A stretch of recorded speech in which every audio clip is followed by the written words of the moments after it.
Dear students, अब बात करते हैं इलेक्ट्रिक फील्ड की। क्योंकि हमने पहले लेक्चर में आपको इलेक्ट्रिक फोर्स के बारे में बताया। अब इलेक्ट्रिक फील्ड की बात करते हैं। तो देखिए कैसे करेंगे इलेक्ट्रिक फील्ड की बात। तो बेटा आपको मैंने बताया था कि अगर दोनों चार्ज सेम है यानी कि नेचर में एक पॉजिटिव है और दूसरा भी पॉजिटिव है, तो उनके बीच में जो फोर्स लगती है वो रिपल्सिव होती है। और अपोजिट चार्ज में क्या लगती है? वो लगती है अट्रैक्टिव फोर्स। अब यहाँ पर जो एक नई टर्म आई है उसका नाम है क्या? Electric field. Okay, electric field क्या होता है? तो बेटा देखो ध्यान से, इलेक्ट्रिक फील्ड को मैं सबसे पहले डिफाइन करता हूँ कि इलेक्ट्रिक फील्ड क्या होता है। Electric field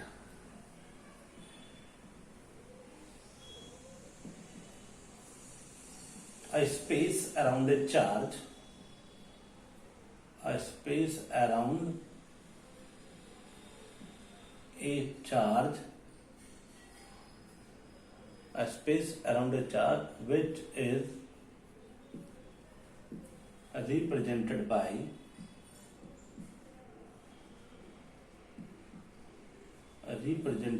electric field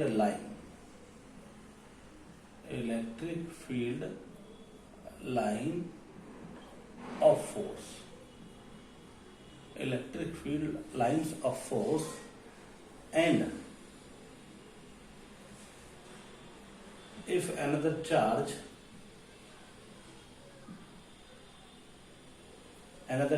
is placed inside this electric field,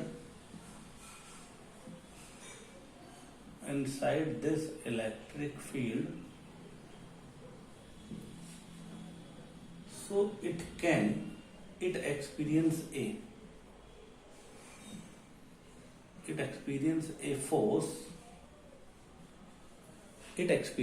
a force which is called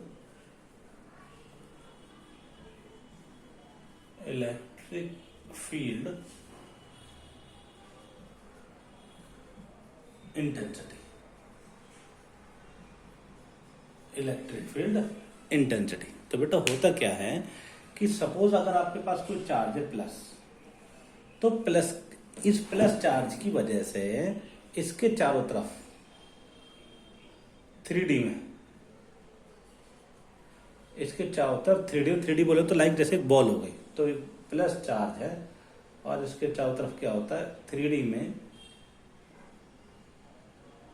एक इलेक्ट्रिक फील्ड बन जाता है। क्या बन जाता है? Electric field. ओके, और इलेक्ट्रिक फील्ड ये क्या है? ये एक स्पेस है जिसके अंदर अगर कोई दूसरा चार्ज आएगा, इस फील्ड के अंदर अगर कोई दूसरा चार्ज आएगा तो ये वाला चार्ज क्या कर देगा? उसको या तो अट्रैक्ट कर लेगा या फिर रिपेल कर देगा।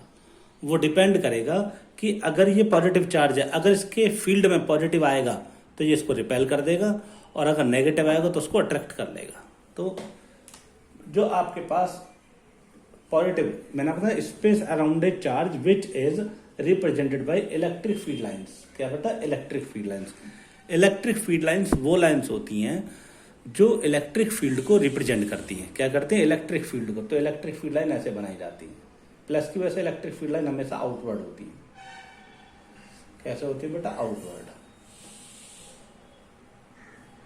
ऐसे होती है। और हम ऐसे इसके चारों तरफ क्या निकाल सकते हैं? इलेक्ट्रिक फील्ड निकाल सकते हैं। ओके, ये आपके पास। और माइनस की वजह से जो इलेक्ट्रिक फील्ड लाइंस होती है वो ऐसे होती है, अंदर की तरफ होती है। ओके बेटा, ध्यान रखना, इलेक्ट्रिक फील्ड माइनस की वजह से कहाँ होती है? अंदर की तरफ होती है।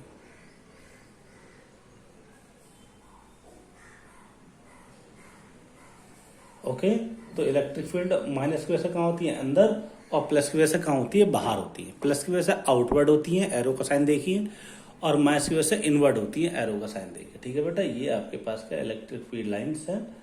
ओके, और ये क्या है? Presentation of electric field. क्या है ये? Representation of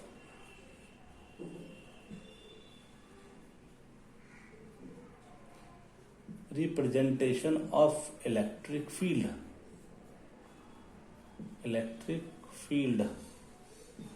of a positive and negative charge, ये हमने आपको बताया, पॉजिटिव और नेगेटिव चार्ज। ठीक है बेटा, तो इलेक्ट्रिक फील्ड लाइन क्या होती हैं और इलेक्ट्रिक फील्ड लाइंस क्या होते हैं? Electric field lines are imaginary lines होती हैं, इमेजिनरी लाइन होती है जिनकी वजह से हम इलेक्ट्रिक फील्ड को प्रेजेंट करते हैं। तो ये इलेक्ट्रिक फील्ड लाइन आउटवर्ड है और इलेक्ट्रिक फील्ड लाइन इनवर्ड है। तो बेटा अब आपसे कोई बोलेगा कि अगर हम दो चार्ज को बराबर रख दें तो इलेक्ट्रिक फील्ड की डायरेक्शन क्या होगी? तो देखिए ध्यान से, अगर मैं आपसे ये बोलता हूं कि ये यहाँ पे एक प्लस चार्ज है और ये यहाँ पे एक माइनस चार्ज है और दोनों को कंबाइन करके एक सिस्टम बना दिया। क्या बना दिया? एक कंबाइन करके क्या बना दिया? सिस्टम। अब सिस्टम बना दिया तो बेटा ध्यान रखना कि जो इलेक्ट्रिक फील्ड लाइंस है वो कुछ ऐसे बिहेव करेंगी कि यहाँ पर तो क्या होगी, सॉरी प्लस की वजह कहाँ होती है? प्लस की वजह होती है आउटवर्ड और माइनस की वजह कहाँ होती है? इनवर्ड होती है।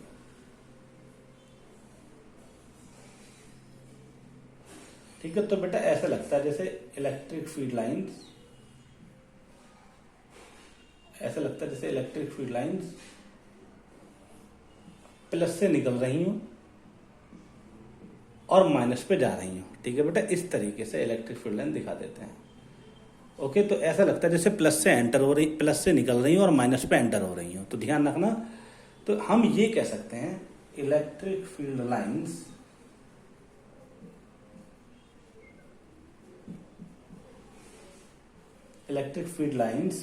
originate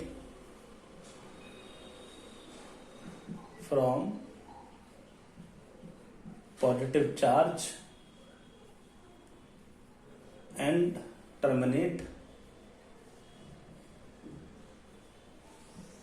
at negative charge, terminate at negative charge। तो ये आपके पास क्या है?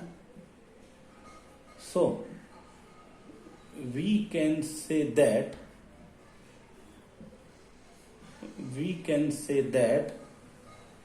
the direction of electric field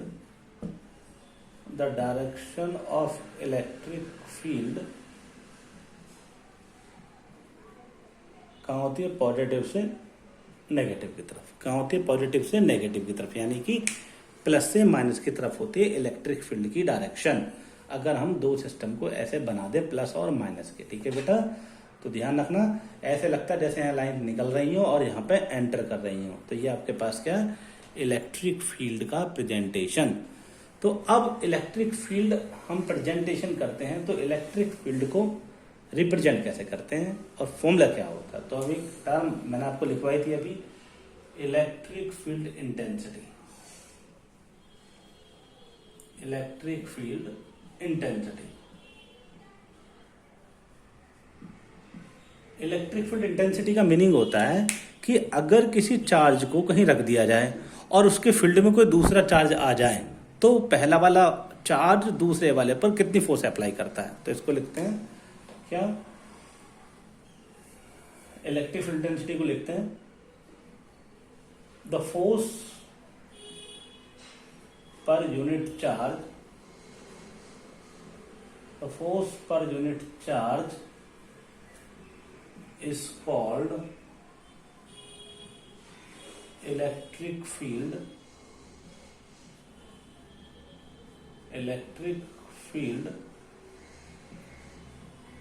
intensity, electric field intensity। ठीक है ना? it is represented by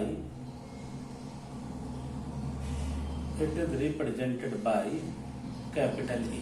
क्या होता है बेटा? Capital E. और लिखेंगे कैपिटल ई जो होता है वो होता है फोर्स अपॉन चार्ज। ये आपके पास होता है। ये भी क्या होता है? Vector quantity. क्या होता है बेटा? Vector quantity. और ई भी क्या होता है? Vector quantity. ओके, और ये क्या होता है? Scalar quantity.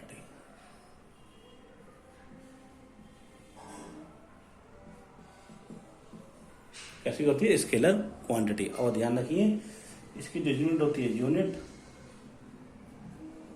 Of electric field वो क्या होती है, न्यूटन पर कूलाम। क्या होती है, न्यूटन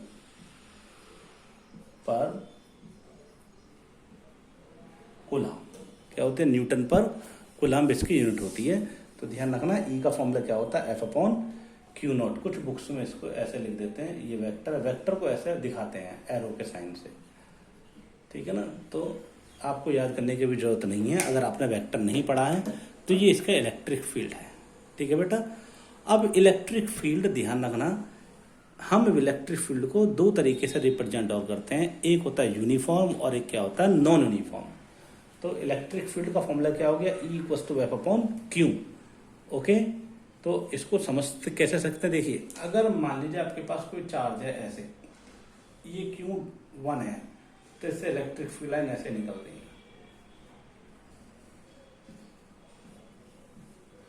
अगर इसके फील्ड में, किसके, Q1 के, अगर मैंने Q1 के फील्ड में किसको रख दिया, Q को रख दिया, किसको रख दिया, Q को, तो ये इसका इलेक्ट्रिक फील्ड जिस पर फोर्स लगाएगा वो ये होगी, ठीक है ना बेटा। तो ये याद रखना, E equals to F upon Q.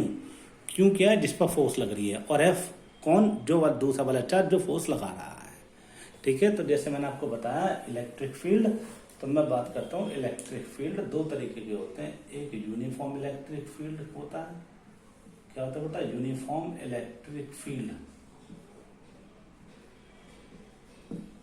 और एक क्या होता है, नॉन यूनिफॉर्म इलेक्ट्रिक फील्ड।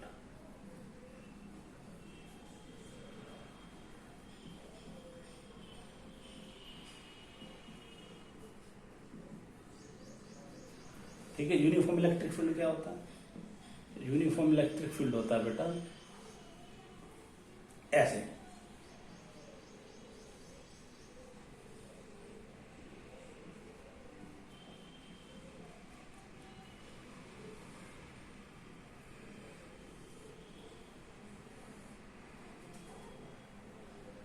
ऐसे दिखाएं, ठीक है, ये इलेक्ट्रिक फील्ड। तो आप इसमें दिखा सकते हैं क्या, कि आप लिख सकते हैं if electric field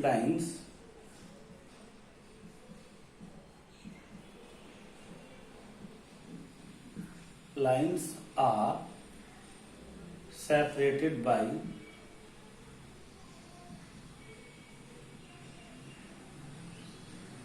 equal distance, separated by equal distance is called uniform electric field. कैसा फील्ड, यूनिफॉर्म इलेक्ट्रिक फील्ड, अगर ये सब लाइन एक दूसरे से बराबर दूरी पर है, ठीक है बेटा, अगर ये एक दूसरे से बराबर दूरी पर है तो कैसा, ये यूनिफॉर्म इलेक्ट्रिक फील्ड है। ओके, और लेकिन अगर ऐसे हैं,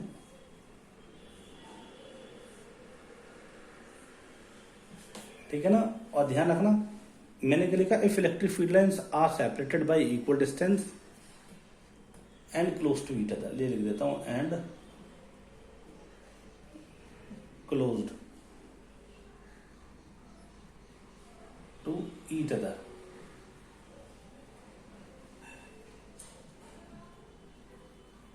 ये लिख देता हूं, एंड क्लोज्ड, क्लोज तो इसको लिख देंगे, is called uniform electric field and strong electric field.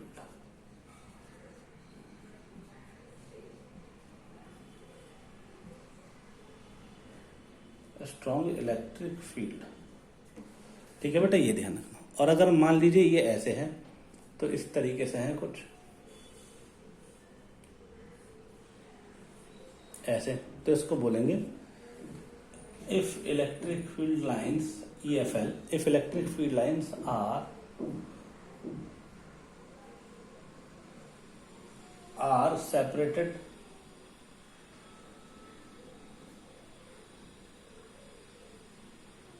separated by unequal distance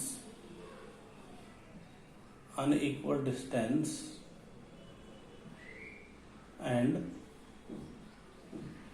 far away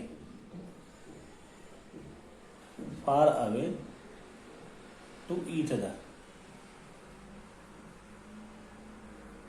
other is called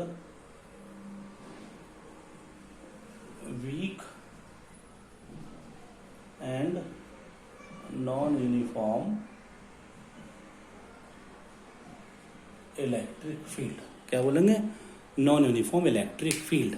ये ध्यान रखना, अगर दूर दूर हैं और एक दूसरे से इक्विडिस्टेंट पर नहीं है तो ये क्या बोलेंगे? नॉन यूनिफॉर्म इलेक्ट्रिक फील्ड हम इनको बोलते हैं। ठीक है, तो ये ध्यान रखना। लेकिन अगर ऐसे हो जाए,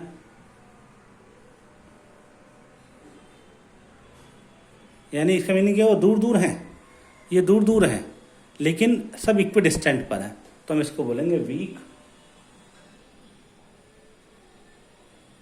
एंड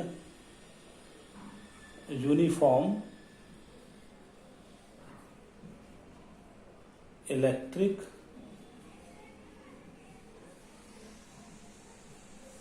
फील्ड। क्या बोलेंगे? Weak and uniform electric field. अगर दूर दूर हैं तो, और लेकिन दूर दूर है लेकिन इक्विडिस्टेंट पर है और ये क्लोज है एक दूसरे के, तो इसको बोलेंगे हम क्या? इसको बोलेंगे स्ट्रॉन्ग यूनिफॉर्म इलेक्ट्रिक फील्ड। इसको बोलेंगे वीक यूनिफॉर्म इलेक्ट्रिक फील्ड। इसको क्या बोलेंगे?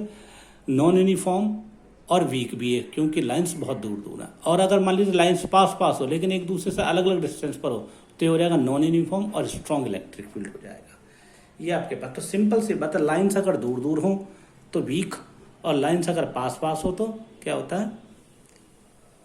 लाइंस अगर पास पास हो तो क्या होता है? Strong electric field. ये आपके पास है इलेक्ट्रिक फील्ड की डेफिनेशन। ठीक है बेटा, तो अब ध्यान रखना अच्छे से, इलेक्ट्रिक फील्ड क्या होता है और इलेक्ट्रिक फील्ड की डायरेक्शन क्या होती है? प्लस से माइनस। और मैं आपको बता दूं, इलेक्ट्रिक फील्ड, मैंने आपको बताया था इलेक्ट्रिक फील्ड जो होता है, इलेक्ट्रिक फील्ड वो होता है कितना? इलेक्ट्रिक फील्ड होता है E=F/Q। तो मैं लिख सकता हूं, now we can calculate force on charge particle in a uniform electric field. ठीक है ना, तो ये देखिए एफ ई की वैल्यू क्या होता है? F/Q। तो लिख सकते हैं नाउ देन एफ की वैल्यू क्या हो जाएगी? Q।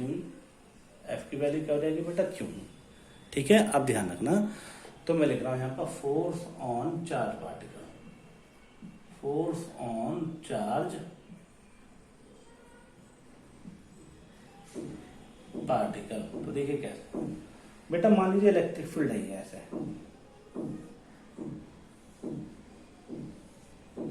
और एक इलेक्ट्रिक फील्ड ऐसे रखा हुआ,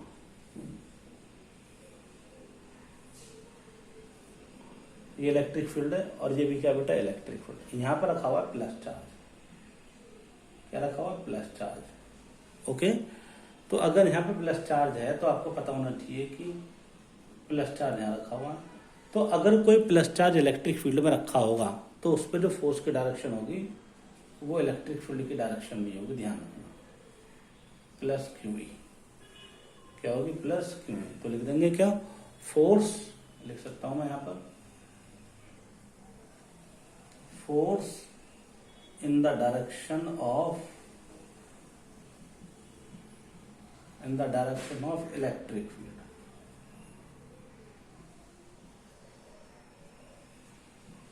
कैसा? अगर चार्ज हो, पॉजिटिव चार्ज हो। लेकिन बेटा अगर नेगेटिव चार्ज हो, लाइक ऐसे नेगेटिव चार्ज हो, तो इसका मतलब फोर्स जो लगेगी वो अपोजिट लगेगी। तो एफ की वैल्यू क्या हो जाएगी? -Q। तो क्या लिखोगे? फोर्स इन अपोजिट डायरेक्शन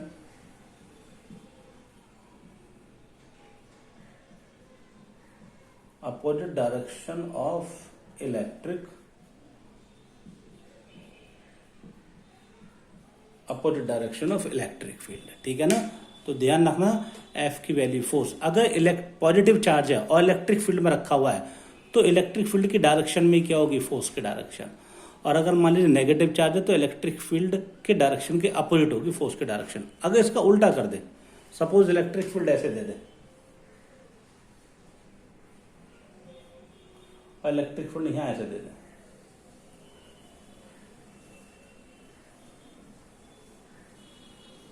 यहां रख दिया पॉजिटिव चार्ज, क्या रख दिया यहां पर पॉजिटिव।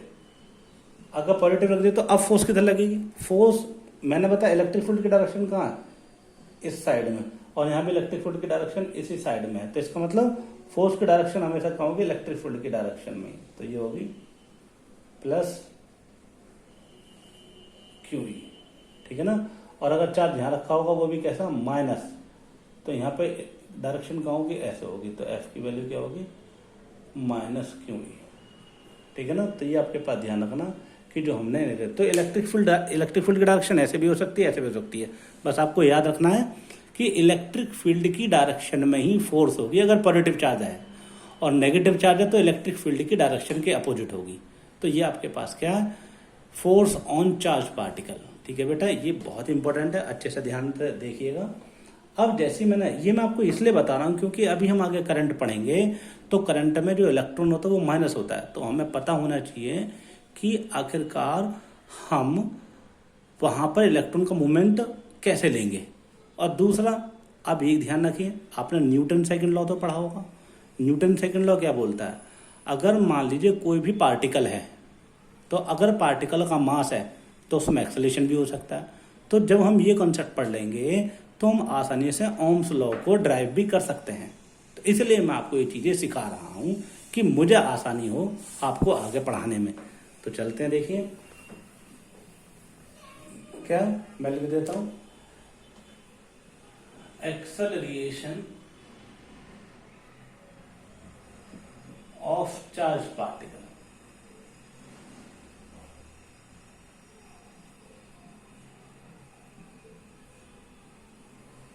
तो देखिए, सपोज ऐसे ध्यान से देखिए, suppose A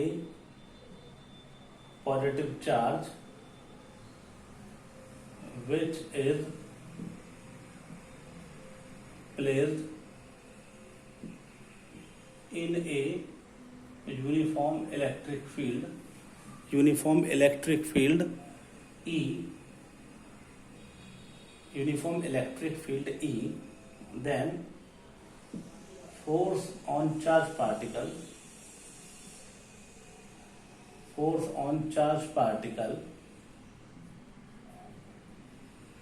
will be F equal to क्या होगा, QE। ये तो आपको पता है, F इक्वल टू क्या होगा, QE।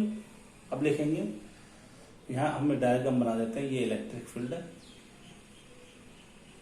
ओके, और यहाँ क्या रखा हो, पॉजिटिव चार्ज, और इलेक्ट्रिक फील्ड की डायरेक्शन ऐसे, तो फोर्स भी ऐसे ही लगेगी। तो F की वैल्यू QE होगी, ठीक है। अब लिखेंगे, ये इक्वेशन 1 हो गई। अब लिखेंगे, if particle has some mass m, particle में क्या है, मास है, some mass m, then using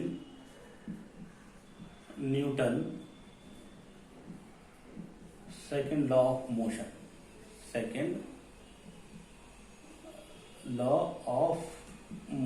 ये तो आपने पढ़ा होगा, 9th में पढ़ा होगा Newton second law of motion. तो वो क्या होगा, F equal to M A, ये 2, ये m क्या है, चार्ज पार्टिकल का मास। तो अब लिखेंगे 1 और 2, ये भी फोर्स है, ये भी फोर्स है। ध्यान रखना, ये इलेक्ट्रिक फोर्स है, ये मैकेनिकल फोर्स है, दोनों बराबर हो जाएंगे, ठीक है ना।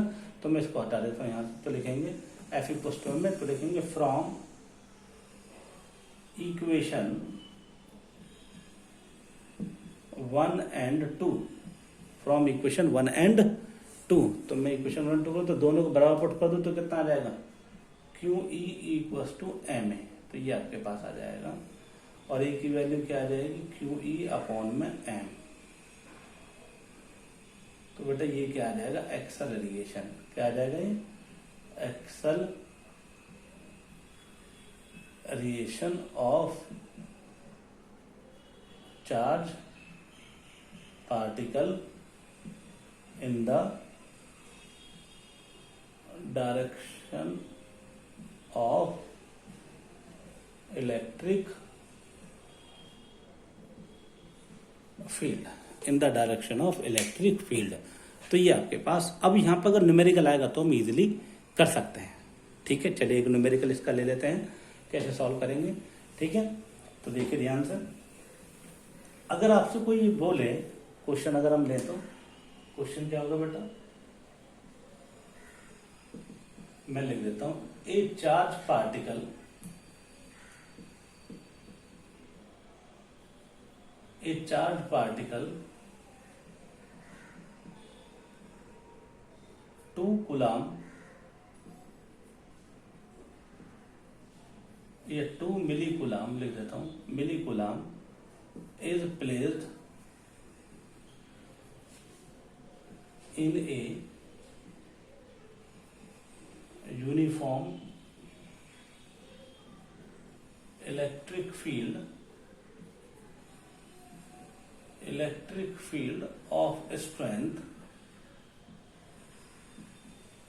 electric field of strength 100 volt per meter, 100 volt per meter. Find the acceleration of charged particle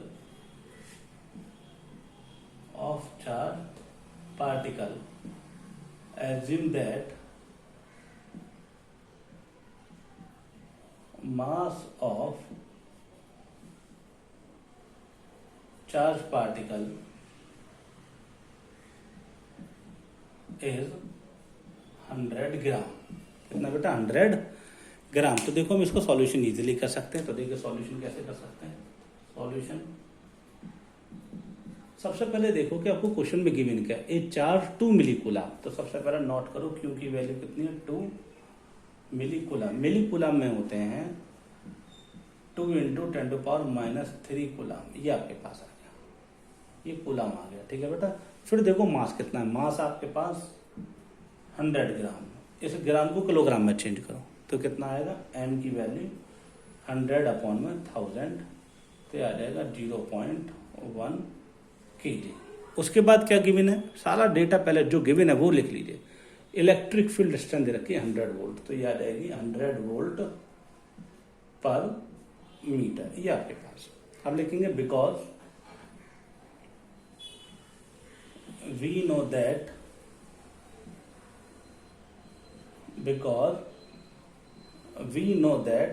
F equals to क्या होता है बेटा, ये हम लिखेंगे A इक्वल्स टू क्या होता है, QE/m। ये तो आपको पता ही है, ये मैंने भी आपको थोड़ी देर पहले बताया था। A क्या यहाँ पे एक्सेलरेशन, तो Q की वैल्यू कितनी है, ये रही, यानी 2 × 10⁻³ और E की वैल्यू कितनी है बेटा आपके पास 100 और M की वैल्यू कितनी है बेटा 0.1, पॉइंट हटा के ऊपर 0 लगा दो, तो ये आ जाएगा A इक्वल्स टू कितना 2 मीटर/सेकंड²। ये इसका आंसर आ गया। ठीक है बेटा, तो ये इसका एक्सेलरेशन आ गया है कि कितना आया, 2 मीटर/सेकंड²। अब यहाँ से चाहे तो वो आपसे बहुत सारे क्वेश्चन पूछ सकता है। अगर उसने टाइम दे दिया तो वो पूछेगा कितने डिस्टेंस ट्रेवल करेगा, बहुत सारे क्वेश्चन डिस्कस कर सकता है। तो यहाँ पर थोड़ा थोड़ा अब 9th का भी मिक्स हो गया है, एक्सेलरेशन फाइंड आउट किया है।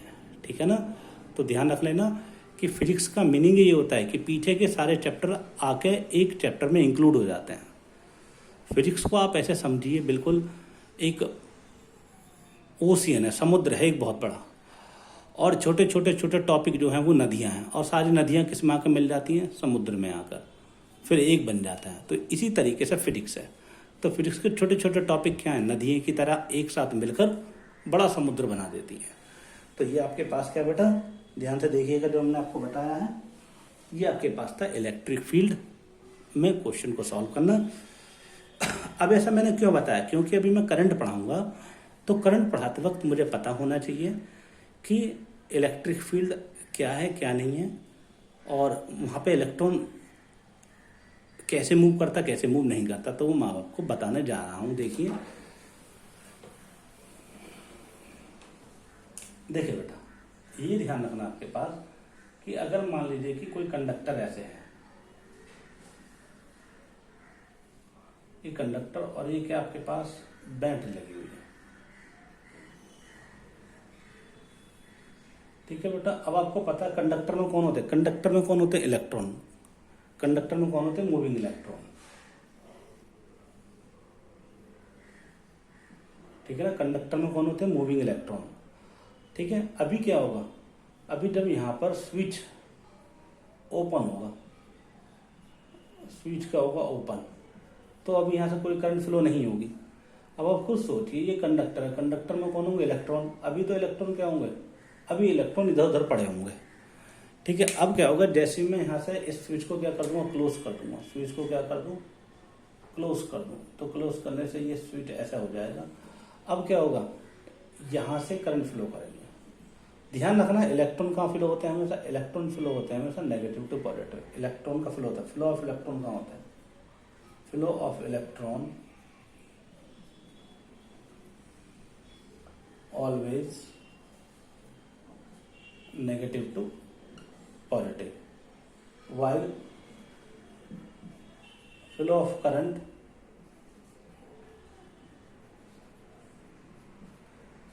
Positive to negative. ठीक है, अब देखो बेटा, ये क्या लगा हुआ प्लस और ये क्या लगा हुआ माइनस, तो इसका मतलब मैंने आपको क्या बताया था, इलेक्ट्रिक फील्ड की डायरेक्शन कहाँ होनी चाहिए, इलेक्ट्रिक फील्ड की डायरेक्शन होती है प्लस से माइनस, ये है इलेक्ट्रिक फील्ड। ठीक है बेटा, तो ध्यान रखना, ई एफ का मीनिंग क्या है, इलेक्ट्रिक फील्ड है। ई एफ का मीनिंग क्या है,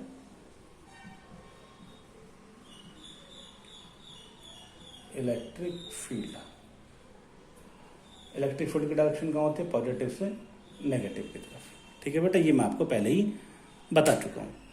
ओके, इसका मतलब ये हुआ, जैसे मैंने इस पर बैटरी अप्लाई करी इसके एंड पर, ये इसके एंड से किसके, कंडक्टर के, तो इलेक्ट्रिक फील्ड की डायरेक्शन कहाँ हुई, लेफ्ट टू राइट। ठीक है ना, यहां से यहां हुए। अब इसके अंदर जो इलेक्ट्रॉन होंगे, इलेक्ट्रॉन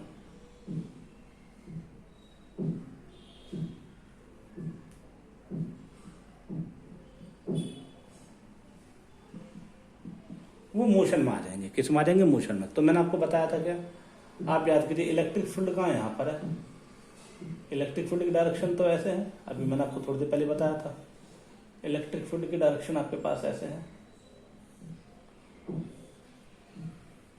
तो इलेक्ट्रिक फील्ड में अगर कोई क्या रखा हुआ है, ये क्या इलेक्ट्रॉन, और इलेक्ट्रॉन कैसा होता है, इलेक्ट्रॉन जो होता है, ये जो है आपके पास इलेक्ट्रॉन है, electron is a negative charge, is a negative charge in nature. कैसा होता है बेटा, नेगेटिव, तो इसका मतलब यहाँ नेगेटिव चार्ज है, तो इलेक्ट्रिक फील्ड पर इस पर फोर्स की डायरेक्शन क्या होगी, अपोजिट, तो यानी कि ये क्या होगी, माइनस क्यू ई। तो आप खुद समझ लीजिए कि ये इलेक्ट्रॉन है, इलेक्ट्रॉन कैसे होते हैं, नेगेटिव होते हैं। अगर इलेक्ट्रॉन नेगेटिव है तो इस पर जो फोर्स की डायरेक्शन वो ऐसे होगी, इस पर भी डायरेक्शन ऐसे होगी, इस पर भी डायरेक्शन ऐसे होगी। इस पर डायरेक्शन क्या होगी, F equal to minus Q minus E. क्यों, क्योंकि यहाँ पर क्यू की वैल्यू क्या है, यहाँ पर क्यू की वैल्यू क्या है, ई है, तो इसलिए माइनस ई। और यहाँ भी क्या होगी, यहाँ भी क्या होगी आपके पास में, एफ की वैल्यू माइनस ई, और यहाँ भी क्या होगी, एफ की वैल्यू माइनस ई। ठीक है बेटा, तो ये आपको पता होनी चाहिए ध्यान से अच्छे से कि यहाँ पर ये कैसे काम हो रहा है। तो आपको ये पता होना चाहिए कि आपके पास जो इलेक्ट्रॉन कंडक्टर में फ्लो कर रहे हैं वो इस डायरेक्शन में फ्लो कर रहे हैं। क्यों, क्योंकि उन पर फोर्स कहाँ लगती है, इलेक्ट्रिक फील्ड के जस्ट अपोजिट। तो आप अगर कोई क्वेश्चन पूछेगा कि ये बताइए कि इलेक्ट्रॉन ऐसे ही क्यों जाते हैं, तो आप आराम से बोल सकते हैं कि इलेक्ट्रॉन इसलिए ऐसे जाते हैं, ये इलेक्ट्रॉन है, ठीक है ना, क्या ये इलेक्ट्रॉन इलेक्ट्रॉन इलेक्ट्रॉन, जबकि ये क्या करंट, तो यहाँ पे ये क्या जाएगी, करंट। ठीक है, तो इलेक्ट्रॉन और करंट का मोशन एक दूसरे के क्या, अपोजिट। तो आपको पता होना चाहिए कि इलेक्ट्रिक फील्ड किधर है, इलेक्ट्रिक फील्ड यहाँ से यहाँ है, और इलेक्ट्रॉन कहाँ जाएंगे, इधर, क्योंकि इलेक्ट्रॉन का नेगेटिव होता है चार्ज नेचर में, तो इसलिए इलेक्ट्रॉन ऐसे मूव करेंगे। कहाँ, ये बी एंड है और ये ए एंड है, तो लिख देंगे क्या, due to electric force, due to electric force electron will move from B to A or negative to positive terminal of given battery. ये आपको पता होना चाहिए, ठीक है बेटा, ये ध्यान रहेगा तो आप इसको आसानी से समझ पाएंगे, ठीक है। तो अब ये आपके पास क्या था कि अब जब आप करंट की बात करेंगे तो आपको पता होना चाहिए कि इलेक्ट्रॉन इधर ही क्यों फ्लो करते हैं। तो अब तो आप बता देंगे कि इलेक्ट्रिक फील्ड की डायरेक्शन ऐसे है, और क्योंकि इलेक्ट्रॉन अपोजिट, इलेक्ट्रॉन माइनस है तो उस पर इलेक्ट्रॉन पर फोर्स की डायरेक्शन ऐसे है। तो देखिए फोर्स फोर्स फोर्स, तो सारे इलेक्ट्रॉन ऐसे मूव करते हैं, ठीक है। और जैसे ही एक इलेक्ट्रॉन यहाँ से निकलता है और यहाँ एंटर होता है तो एक सर्कल पूरा हो जाता है। जैसे एक इलेक्ट्रॉन अपना माइनस से निकलकर प्लस में एंटर करता है तो समझ लीजिए एक सर्कल पूरा होते ही करंट की वैल्यू आ जाती है, ठीक है। ये आपके पास क्या, फोर्स की डायरेक्शन और क्यों इलेक्ट्रॉन अपोजिट डायरेक्शन में फ्लो करते हैं ये आपको पता होना चाहिए, ठीक है बेटा। तो अब हम अगर बात करें इसमें तो अब इजीली हम ये बता सकते हैं करंट को कैसे फाइंड आउट करते हैं। और अब आपको ये भी क्वेश्चन नहीं उठेगा कि सर इलेक्ट्रॉन की डायरेक्शन आपने B to A क्यों ली, क्योंकि अब आपको समझ आ गया, ठीक है बेटा। तो अब यहाँ पे चलिए कुछ एक आधे क्वेश्चन और ले लेते हैं। अब वो कैसे लेते हैं देखिए, एक चीज ध्यान रखना बेटा कि यहाँ पर जैसे मैं एक न्यूमेरिकल लाइक इस तरीके से ले लेता हूँ क्वेश्चन इलेक्ट्रिक फील्ड में, कि आपके पास एक क्वेश्चन लिख देता हूँ क्या, या क्या, एक charge particle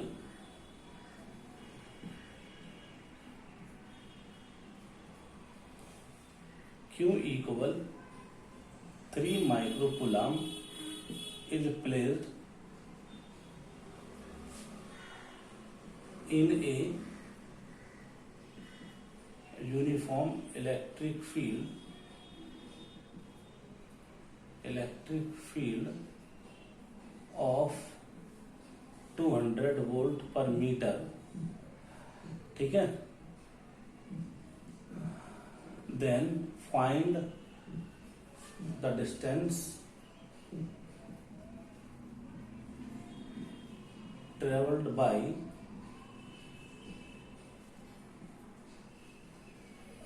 charged particle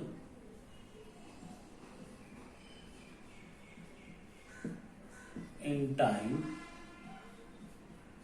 t equal to second, t equal to second, assume that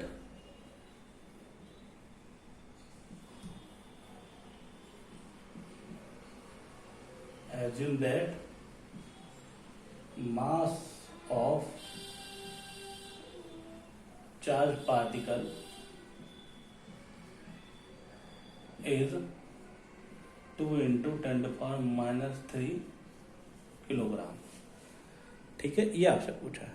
और ये भी पूछ सकता है कि ऑल्सो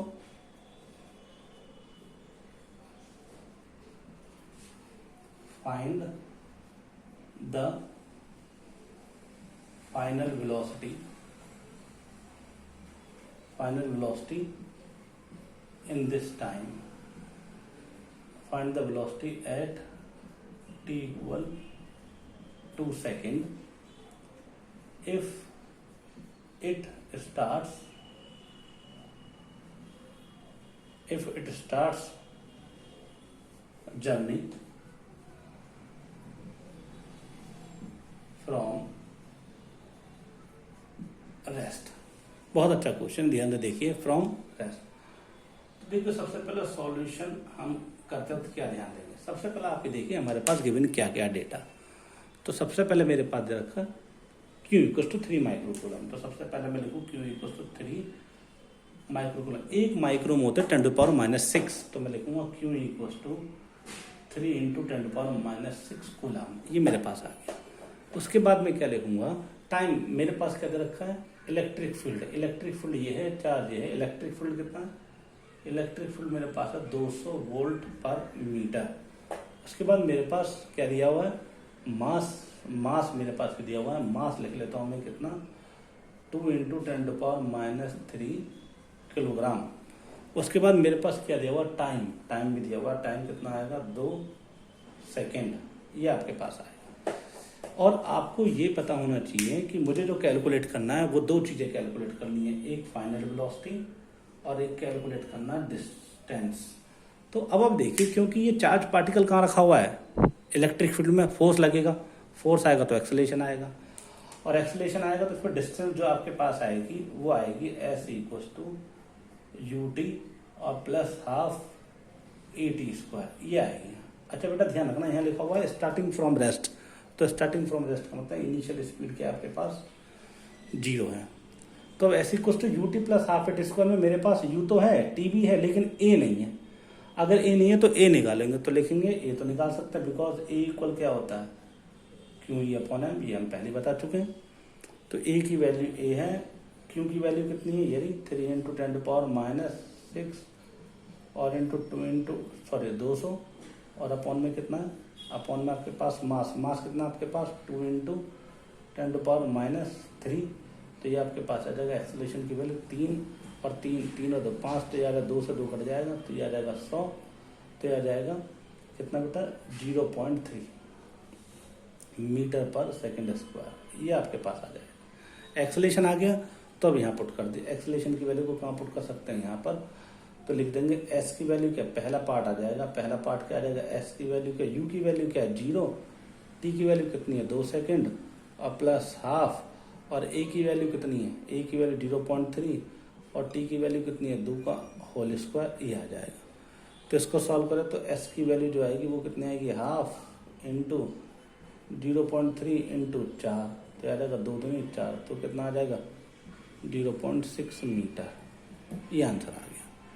तो ये आपके पास आया डिस्टेंस। तो हमारे पास डिस्टेंस तो आपके पास आ गया कितना, डिस्टेंस तो मेरे पास आ गया 6 मीटर, सॉरी 0.6 मीटर, ये आपके पास आ गया, ये आंसर आ गया डिस्टेंस का। अब बात करते हैं दूसरा part, find the final velocity. तो फाइनल वेलोसिटी लिखेंगे बिकॉज v = क्या होता है u + at,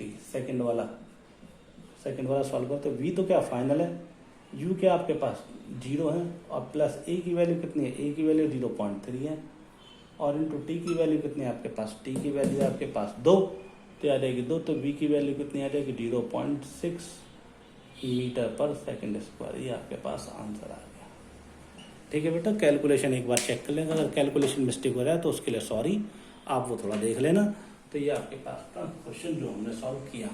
तो ऐसा क्वेश्चन आराम से कैलकुलेशन से किया जा सकता है, बहुत इजी क्वेश्चन है, ध्यान से पढ़िएगा, नहीं समझ आता है तो आप मुझसे डिस्कस कर सकते हैं। Okay, thank you very much. और अगर लैंग्वेज समझना है तो थोड़ा सुन लिया करो मैं क्या बोलता हूँ। मैंने बोला ए चार्ज, अगर ये समझना है तो इसका मतलब क्या है, बोल तो रहा हूँ ना मैं, ए चार्ज पार्टिकल, तो इसलिए आप प्लीज़ थोड़ा सा ध्यान से पढ़िएगा। थैंक यू वेरी मच, आज के लिए इतना ही काफ़ी है।